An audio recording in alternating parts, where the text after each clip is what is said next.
Bom dia, povo. Olha só, agora vai seguir nossa correção da revisão. Só para lembrar vocês, a revisão de ciências ela é uma questão muito ampla. Por quê? Porque às vezes a resposta que eu tenho aqui para vocês é muito parecida com a de vocês, mas nem sempre é idêntica, mas não deixa de estar correta. Então, eu aprecio alunos que eles tenham a possibilidade de fazer o quê? Criar suas próprias respostas. Então, não precisa apagar e colocar que eu coloquei. Apenas ajustar ou então considerar a sua correta. Até porque o teste de vocês são 10 questões múltipla escolha e vocês vão ter que marcar a alternativa correta. Vocês não vão precisar escrever, né? Então, tem que entender para marcar a alternativa correta. Vamos lá. A número 1 é qual a importância da atmosfera. Né? Lembrando que a atmosfera são formadas por 5 camadas. Troposfera, estratosfera, mesosfera, termosfera e exosfera. Falamos muito dessas 5 camadas, inclusive foi o trabalho de vocês valendo 5 pontos. Qual a importância? Primeiro, contribuir para a temperatura do planeta. Lembra que a gente falou do efeito estufa, que ele é um fenômeno essencial? Se não fosse o efeito estufa, né? Que é para manter a temperatura do planeta, o planeta seria congelante. O problema é que ele vem sendo aumentado. Então, primeiro, contribui para manter a temperatura. Segundo, eu não botei aí, mas é importante por conta dos gases para a nossa respiração. É importante, no caso, o oxigênio. É importante para o gás carbônico, que é o gás responsável para a fotossíntese. Então, a atmosfera é essencial. Outras alternativas que também os alunos poderiam ter colocado é uma proteção natural do nosso planeta. Por exemplo, um meteoro vem. Quem vai romper esse meteoro, fragmentar, fazer com que o meteoro fique em pedacinhos pequenos? A nossa atmosfera. Então, ela tem várias funções. Eu botei essa, mas vocês podem botar todas essas que eu falei e algumas mais, tá? A 2, qual é a camada em que ocorrem os fenômenos meteorológicos? Ou seja, chuva, ventos, deslocamento, tudo de massas de ar, né? O vento. Deslocamento de massas de ar e vento é a mesma coisa. Na troposfera. Lembra que eu falei que alguns aviões de grande porte eles têm que sair da troposfera e passar para a estratosfera, que é a segunda camada, para evitar de pegar raios, trovões e tempestades? Qualquer avião voa na estratosfera, professora? Não, são aviões normalmente de grande porte, porque eles vão ter uma capacidade de voo maior, tá? 3, faça a correspondência. Então, aqui nesse caso, eu vou mostrar para vocês as camadas e nós vamos enumerar. Eu não vou enumerar, vocês vão prestando atenção e vão colocando. Número 1, aqui, ó. Número 1, é nessa camada que se localiza a camada de ozônio, né? Responsável por filtrar os raios solares nocivos à saúde. Aí você vem aqui, ó, e vai botar aqui número 1, tá? Eu falei que não ia colocar, coloquei. 2, é a última camada da atmosfera e nela orbitam os satélites. Alguns alunos botaram no trabalho o satélite na termosfera, não tem problema. Mas o correto é a última camada, que é a exosfera. Não há problema de quem colocou na termosfera, mas o correto, né? Principalmente baseado no livro de vocês. Em algumas outras pesquisas, vocês vão ver que ele também pode estar na termosfera. Existem algumas variações, o que é normal. Eu não me prendi a isso. Terceiro, é a camada mais fria. E não lembro essa, vou deixar por último, ó. Eu sei, mas eu vou deixar por último, porque na hora da prova me deu uma dúvida. Façam isso quando for o momento de correlacionar e você não tem certeza, deixa para depois. Lembra a palavra TEMTE, T-E-M-T-E, é a ordem. Troposfera, estratosfera, mesosfera, termosfera e exosfera. Eu já sei qual é a mais fria, mas eu vou pular. 4, essa é a camada que apresenta elevação da temperatura que pode alcançar, ou seja, a camada mais quente. Também sei, mas vou pular. Vamos lá. Qual é a primeira camada da atmosfera onde ocorrem os fenômenos meteorológicos? Lá na número 3 a gente respondeu, né? A número 2, troposfera. Então, eu venho aqui e boto 5. Agora ficou a termosfera e a mesosfera. A mesosfera é a do meio e a termosfera é a penúltima. Lembra a palavra termosfera, que eu falei, associa termômetro. Termômetro mede temperatura, é calor. Então, é na termosfera aqui eu tenho elevação de temperatura 4. E a que sobrou lá da nossa dúvida, gente? É a que faltou, que é a 1, 2, é a 3.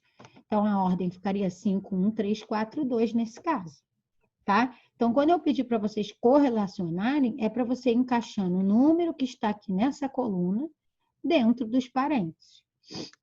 A 4. Explique o fenômeno causado pelo efeito estufa e diga quais suas consequências do aumento exagerado. Gente, o efeito estufa ele é um fenômeno natural, foi questão de exercício nosso do livro. Porém, quando aumenta muito a quantidade de liberação de gás carbônicos e outros gases, esse efeito fica de forma exagerada. O que é exagerada? Ao invés de ele manter a temperatura normal do planeta, ele aquece, ocasionando o derretimento das geleiras e o aquecimento global, que é o que vem acontecendo. Qual o problema disso? Excesso de carro, de empresas, indústrias e poucas árvores, porque a árvore, que lá no ciclo lá do carbono, que nós estudamos no primeiro bimestre, absorve o excesso de gás carbônico. A planta na fotossíntese, absorvendo o excesso de gás carbônico, ela filtra o ar e devolve o oxigênio. E tem tantas árvores assim para ajudar a gente nisso? Não, né? Esse que é o problema do desmatamento. Então, a 4 fica. Qual o fenômeno causado pelo efeito estufa, né? Eu botei aquecimento global. E quais as consequências desse aumento exagerado? Derretimento das geleiras, algumas ilhas deixam de existir, morte e extinção de animais. Várias espécies deixam de existir, por quê? Elas eram adaptadas ao clima frio e do nada aquele clima fica quente. Então, nós temos várias consequências, tá? Inclusive até o surgimento de algumas doenças, né? Porque em regiões que não eram típicas, estão começando a ter. Então, essa variação de temperatura, ela ocasiona um problema muito sério para a gente. 5. Diferenciar energia renovável e não renovável, dando exemplos. Eu botei aqui, renovável se renova rapidamente. Eu vou botar aqui a energia solar. Eu vou botar a eólica, que é o vento, né? E vou botar a hidroelétrica. Vocês podem também achar como hídrica. Hídrica, lembra hidrômetro. Hidrômetro marca a quantidade de água da casa. Então, hidro é água, hidroelétrica, tá? E não renovável. Não se renova rapidamente na natureza. Pode demorar milhões de anos. O exemplo que eu vou colocar mais clássico é o petróleo, tá? Carvão mineral. O que é carvão mineral? Carvão mineral é aquele que é encontrado igual ferro, alumínio no solo. Ele é formado pelo solo. Carvão vegetal pega um tronco de uma árvore, queima, virou um carvão de churrasco. Não é esse. Esse seria renovável, porque a árvore volta rapidamente. Carvão mineral é um minério, ele é encontrado no solo, então ele demora milhões de anos. E o urânio, gente, o urânio é lá da usina nuclear, que nós falamos que usam elementos radioativos, tá? E 6, explique a geração de energia elétrica pelas hidrelétricas. Gente, a hidrelétrica nada mais é do que pegar uma grande quantidade da água, né? Então, ó, a queda da água move as turbinas e vão acionar os geradores. Qual a parte interessante desse tipo de produção de energia? É uma fonte renovável, então a água se renova rapidamente e não gera poluição. Mas nós temos problemas com a hidrelétrica? Sim, gente. Eu preciso inundar uma grande área. Várias pessoas podem deixar de existir, várias árvores e plantas são devastadas com essa enorme quantidade de água. Então, não existe produção de energia elétrica de nenhuma forma sem um mínimo de prejuízo para a natureza.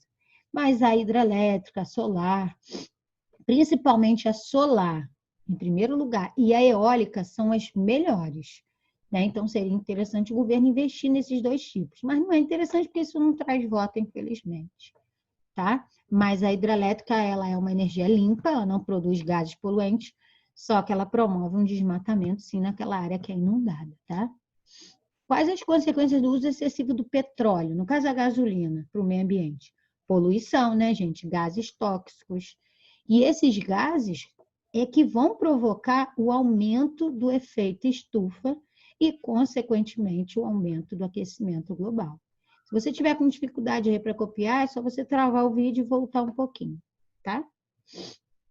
A 8. qual a importância da camada de ozônio, gente? A camada de ozônio, ela filtra o ar, né? Então, ela filtra o ar, filtra a radiação ultravioleta. O celular apitou aqui, eu perdi a... Ela filtra a radiação ultravioleta, então ela é formada lá na estratosfera, na nossa segunda camada troposfera, estratosfera, né? E filtra a radiação ultravioleta. Esse aumento desse buraco da camada de ozônio, ou seja, a diminuição da camada de ozônio, vem trazendo o quê? Doenças nos olhos, câncer de pele. Essa radiação que era para ser filtrada, ela consegue passar por esses buracos e traz prejuízos para a gente. E a função do termômetro? O termômetro, gente, essa questão, quem errar vai tomar um cascudo. É verificar a temperatura, né? Tá com febre. Eu pego aqui, ó, um termômetro. O meu é aquele antiguinho, eu gosto é desse, esse que é bom. Porque aquele com bateria eu não confio muito, ó. Termômetro. Bota na axila, balança, né? Para baixar a temperatura. O vento faz com que a temperatura fique 35. Bota, se a sua temperatura está acima de 37, 37,5, você está com febre. Então, o termômetro, nesse caso, é um termômetro para humano. Se eu botar na água fervendo, ele estoura. Ele não foi feito para verificar a temperatura ambiente e nem de água fervendo. Ele é para seres humanos, tá? A ave, por exemplo, ela tem uma temperatura clássica de 40 graus. Então, normalmente, uma ave vai ter essa temperatura. Então, só para vocês entenderem que essa revisão, a gente está conversando um pouquinho sobre tudo que já foi falado. Estou com dúvida, me manda mensagem ou olha nas aulas anteriores, que também vai ser bem legal. Beijo, gente. Boa prova para vocês. Boa sorte. Façam com cuidado, não precisa ter pressa. Qualquer dúvida, me manda mensagem. Beijo.